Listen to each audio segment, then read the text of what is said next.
Radhe Krishna everyone. आज हम बात करते हैं मीन राशि वालों के लिए, पाइसेस साइन वालों के लिए, मीन राशि या लग्न वालों के लिए 2026 ओवरऑल कैसा रहेगा। जो ग्रहों के ट्रांजिट हैं वो किस प्रकार से फल देंगे वो समझते हैं। बड़े ग्रहों के ट्रांजिट समझते हैं, गुरु ग्रह, शनि ग्रह, राहु केतु। बाकी जो ग्रह हैं जिस प्रकार से सूर्य हर महीने और चंद्रमा हर 2 दिन में इस तरह से राशि परिवर्तन करते हैं, और इस तरह से यदि मंगल, शुक्र ग्रह, ये सारे ग्रह ट्रांजिट करते हैं, उनके बारे में नहीं देखेंगे। बड़े ग्रहों के ट्रांजिट के हिसाब से और उनके नक्षत्रों के ट्रांजिट के हिसाब से समझेंगे कि ये वर्ष पूरा कैसा रहेगा।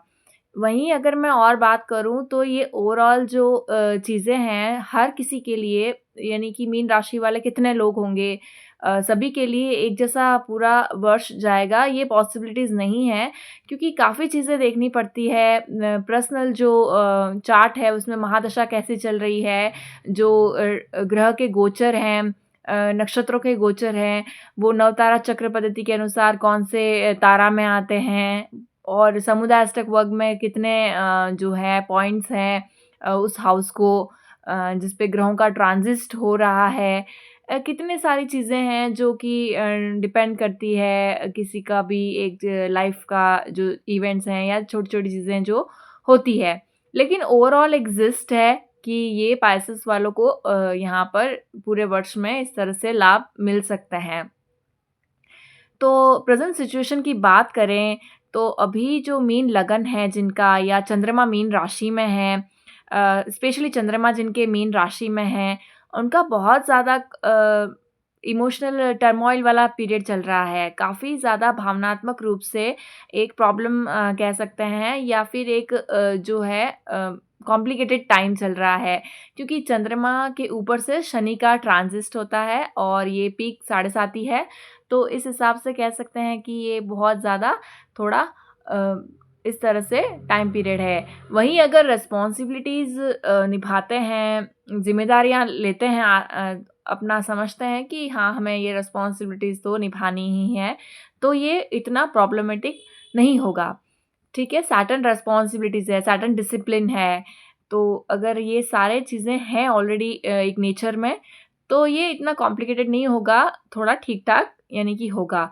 बाकी थोड़ा इमोशनल बर्डन कह सकते हैं, या टर्मॉइल, अस्थिरता है भावनात्मक रूप से अभी प्रेज़ेंट टाइम में, जिनका मीन राशि है, चंद्रमा मीन राशि में है। मीन लग्न है तो आपके लग्न में के ऊपर से ही शनि का ट्रांजिट है, तो थोड़ा-सा यहाँ पर डिले ना करें काम को, आलस ना करें, चीज़ों को टालें ना। अगर ये करेंगे तो थोड़ा-सा यहाँ पर इस तरह से नेगेटिव इफ़ेक्ट देखने को मिल सकता है। नेगेटिव इफ़ेक्ट क्या, या और चीज़ों में डिले हो सकता है, और चीज़ें लेट हो सकती है। उसके अलावा अगर बात करें तो यहाँ पर जो है बहुत हार्ड वर्क तो करना पड़ेगा, मेहनत करने का ये टाइम है। कुछ भी पाना है, कुछ भी इन चीज़ें को अचीव करना है, सक्सेस लेनी है, तो उसमें हार्ड वर्क है। बाकी आपके जो राशि के लॉर्ड हैं और लग्नेश हैं, ये मीन लगन और मीन राशि दोनों के लिए बात हो रही है, तो उनका यहाँ पर फ़ेवरेबल होगा, क्योंकि बृहस्पति जो है अतिचारी तो हैं, लेकिन अपनी उच्च राशि की तरफ हैं, तो यहाँ पर ये जो गोचर होगा कर्क राशि में और सिंह राशि में, अभी मिथुन राशि में है 2 जून से अक्टूबर, फिर अक्टूबर से ये कंप्लीट ईयर में 3 राशियों को ट्रैवल करेंगे, तो ये ओवरऑल बहुत ही पॉज़िटिव होने वाला है। बृहस्पति का गोचर कर्क राशि और अक्टूबर तक तो ये काफ़ी फ़ेवरेबल है। तो ब्लेसिंग्स है और आशीर्वाद है। अगर धार्मिक हैं तो ईश्वर की जो है वो कृपा है, ऐसा कह सकते हैं। तो और ओवरऑल यहाँ पर अभी जो टाइम पीरियड रहा है उसमें डायरेक्शन लेस हैं, या फ़ोकस नहीं है, कभी कुछ सोचते हैं, कभी कुछ सोचते हैं। बहुत ज़्यादा यहाँ पर डाउट होता है अपने डिसीज़न को लेकर, क्लैरिफ़िकेशन नहीं है। तो ये सारी चीज़ें अभी वर्तमान में चल रही है, और जून के बाद पॉज़िटिव होगा अक्टूबर तक, फिर अक्टूबर के बाद इसी तरह से चीज़ें देखने को मिल सकती है। इसके अलावा अगर मैं बात करूँ तो यहाँ पर कभी-कभी थोड़ी-थोड़ी पॉज़िटिविटी मिलती है, गुरु ग्रह की वजह से, यहाँ पर फेवरेबल प्लेसमेंट की वजह से रिस्पॉन्सिबिलिटी ज़्यादा है। अगर आप निभाते हैं अपनी ईमानदारी से तो ये पॉजिटिव ही रहने वाला है। बाकी आप अपने आप में इम्प्रूवमेंट करने का तरफ एक कदम बढ़ा रहे हैं। लग्नेश जो है या राशि का लॉर्ड जो है गुरु ग्रह कर्क राशि में जब जाते हैं तो आप सेल्फ इम्प्रूवमेंट के लिए एक कदम बढ़ाते हैं, या अगर कुछ मेहनत कर रहे थे कुछ पाने के लिए, कुछ फेवरेबल चीज़ें या रिकॉग्नाइज होने के लिए, तो यहाँ पर लग्नेश की अपने उच्च राशि में ट्रांजिट करने के कारण, और अगर महादशा भी अच्छी है और नक्षत्र लॉर्ड जो हैं वो भी फेवरेबल है नवतारा चक्र में, गुरु ग्रह के बारे में बात करूँ तो अभी जिस तरह से ट्रांजिट में जाएंगे तो वो फेवरेबल रिजल्ट देंगे। अभी इंट्रोस्पेक्शन का समय है और जिम्मेदारियां उठाने का। इसके अलावा मैं अगर बात करूं तो गुरु ग्रह ऑलरेडी कहाँ बैठे हैं, कौन से हाउस में बैठे हैं, और जो ट्रांजिट में गुरु ग्रह गोचर में हैं वो कौन से ग्रहों के ऊपर से है, मैटर करेगा। देखिए शनि ग्रह जब चंद्रमा के ऊपर से ट्रांजिट करते हैं तो बहुत सारे क्लैरिफिकेशन देते हैं, आपके मन को, आपकी मन की इस अस्थिरता को दर्शाता है। और ऑलरेडी जिनका चंद्रमा खराब है उन्हें बहुत ज़्यादा कॉम्प्लिकेटेड होता है उनके लिए, या बहुत ज़्यादा प्रॉब्लमेटिक होता है। लेकिन जिनका चंद्रमा ठीक है, ऑलरेडी वो अंडरस्टैंड है और जिन्हें समझ है गुरु ग्रह अच्छा है, तो वो एक तरह से समझ होती है और तो निकल जाते हैं आसानी से प्रॉब्लम से। वहीं अगर बात करें और तो यहाँ पर जो ओवरऑल ग्रहों के नक्षत्रों का ट्रांजिट है वो समझ लेते हैं। वो एक नवतारा चक्र पद्धति में नक्षत्र कौन से तारा चक्र में आ रहे हैं, जैसे कि शेम तारा में आ रहे हैं तो पॉजिटिव है, और विपद प्रत्यारी वेद ये तारा जो है प्रॉब्लमेटिक होगा। बाकी अति मित्र, मित्र, शेम ये जो तारा है ऑस्पिशियस रहता है, पॉजिटिव रहता है नक्षत्रों का इन सब तारा चक्र में गोचर। वहीं अगर बात करें तो अगर जुपिटर को आप देखेंगे तो ये 18 जून 2026 को पुष्य नक्षत्र में आएंगे, आश्लेषा नक्षत्र में फिर अगस्त को आएंगे। नक्षत्रों का ये इस हिसाब से आप समझ लीजिएगा नवतारा चक्र में कि कौन से उसमें आते हैं। मघा नक्षत्र 31 अक्टूबर 2026 को आएंगे और आश्लेषा नक्षत्र 25 जनवरी 2027 को आश्लेषा नक्षत्र में, हालांकि ये 27 है, उसमें नक्षत्र का यहाँ पर ये होगा। गुरु अभी वक्री हैं 11 नवंबर 2025 से और गुरु मार्गी होंगे 11 मार्च 2026 को। वहीं अगर ओवरऑल ट्रांजिट की बात करें तो ये जो मिथुन राशि सबसे पॉजिटिव टाइम होगा जून से अक्टूबर का, जो कि कर्क राशि में गोचर होगा।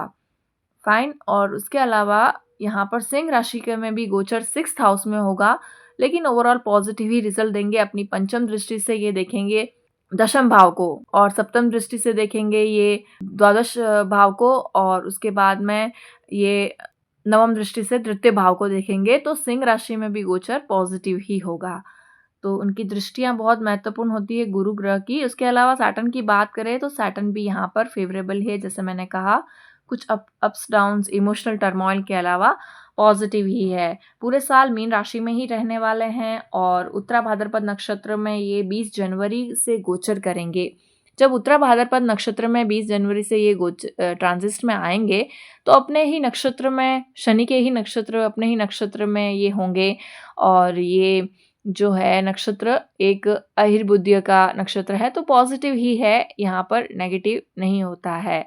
और 17 मई 2026 को ये रेवती नक्षत्र में, बुध के नक्षत्र में ये ट्रांजिट में आएंगे। तो ओवरऑल ये पॉजिटिव ही रिजल्ट देने वाले हैं। नक्षत्र तारा चक्र में ये कहाँ पर है उस हिसाब से समझ लीजिएगा कि ये कैसा रिजल्ट देंगे मीन लग्न वालों के लिए। बाकी मीन राशि वालों के लिए तो यहाँ पर ये अपने जन्म तारा चक्र जन्म में ही आएंगे तो एक एवरेज रिजल्ट देंगे। बाद में जो रेवती नक्षत्र है उनका ट्रांजिट में आने पर पॉजिटिव होगा, सैटर्न डायरेक्शन अच्छा देंगे।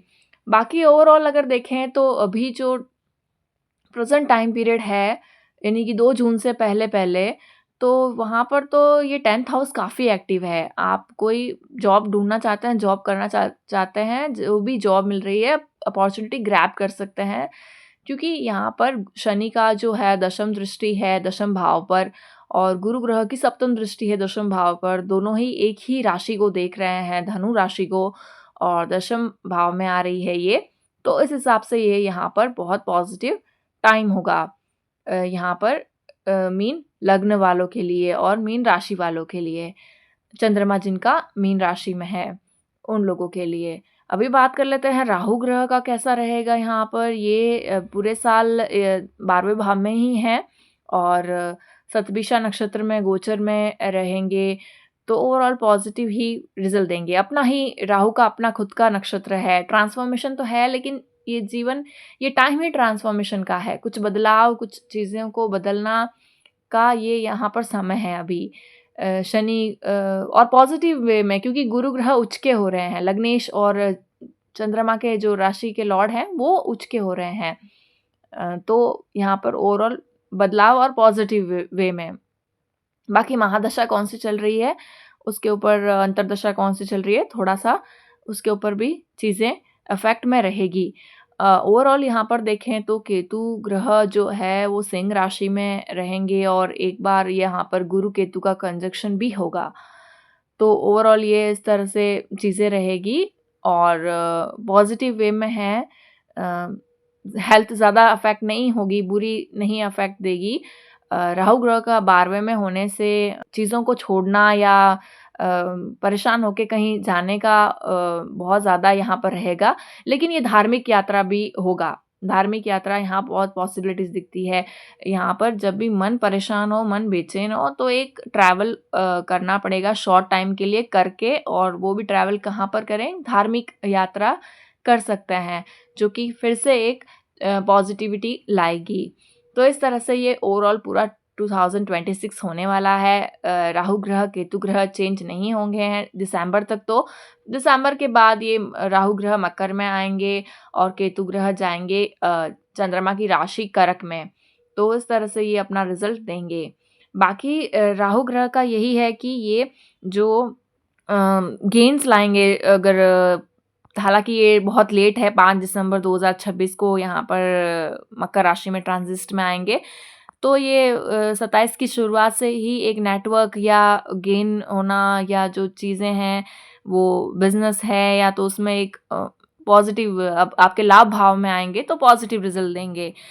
तो यहाँ पर सडन गेन्स और चीज़ें हो सकती है।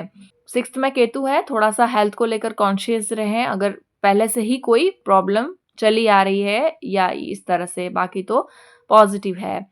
अगर देखें तो ये केतु की महादशा चल रही है, राहु की महादशा, तो ये थोड़ा प्रॉब्लमेटिक हो सकता है दिसंबर 2026 तक। अगर हम देखें तो आप चीज़ों को लेट गो करें, जो चीज़ें नहीं संभल रही है, भावनात्मक रूप से शब्दों को हावी ना होने दें, सलाह यही है। और लेट गो करें चीज़ों को जो ज़रूरी नहीं है, चाहे वो मन में विचार हो, चाहे वो लोग हो आसपास के, और चाहे वो परिस्थिति हो, उनको लेट गो करें। जो ज़रूरी है, जो कीमती है, उसे संजोएं और अपने जो अस्तित्व है और अपना जो यहाँ पर इंट्रोस्पेक्शन करें अच्छे से, और अपने जिम्मेदारियों को समझें। ये चीज़ों का देखना पड़ेगा। ये जो सेल्फ को लेकर ज़्यादा ना सोचें, अच्छाई बुराई क्रिटिसिज्म को ज़्यादा फोकस ना करें, अपनी हेल्थ पर ध्यान रखें और मार्गदर्शन मिलेगा, ब्लेसिंग्स मिलेगी। यहाँ पर शुभ समाचार प्रसन्नता के जो हैं शॉर्ट, अगर कितनी भी बुरी दशा महादशा चल रही है तो शॉर्ट टाइम के लिए भी, लेकिन प्रसन्नता के यहाँ पर समाचार और ये मिलेंगे। तो ओवरऑल ये एक बहुत ही अच्छा ट्रांजिट है, स्पेशली लग्नेश होने के कारण और चंद्रमा का लॉर्ड होने के कारण गुरु ग्रह का यहाँ पर पॉजिटिव रिजल्ट देखने को मिलेगा। तो आज हमने बात की मीन लगन या मीन राशि वालों के लिए ये पूरा वर्ष कैसा रहेगा। राधे राधे।